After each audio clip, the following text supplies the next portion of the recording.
ভালোবাসা ঠিক ততক্ষণই ভালো লাগে যতক্ষণ ভালোবাসা কথাটা দুজনের মাঝে প্রকাশ পায় না। ভালোবাসা কখনোই আমাদের মনে আঘাত করে না, আঘাত করে আমাদের অতিরিক্ত কিছু আশা।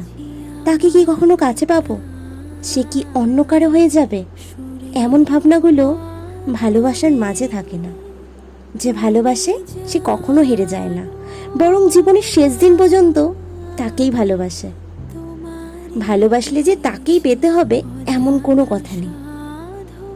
ভালোবাসা তো সেই শব্দ, যে শব্দের মাঝে কোনো চাহিদা প্রকাশ করলেই কষ্ট সেখানে প্রবেশ করতে বাধ্য।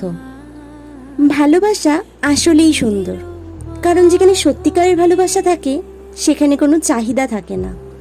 থাকে শুধু ভালোবাসার মানুষটিকে এক পলক দেখার জন্য উত্তেজনা, থাকে শুধু সেই ভালোবাসার মানুষটির সাথে একটু কথা বলার জন্য উত্তেজনা, থাকে শুধু সেই ভালোবাসার মানুষটিকে খুশি রাখার হাজারো চিন্তা। তবেই সেই ভালোবাসাটা সুন্দর। সেই সাধনায় মিলিয়া যায় কবির ছন্দ, তুমি যা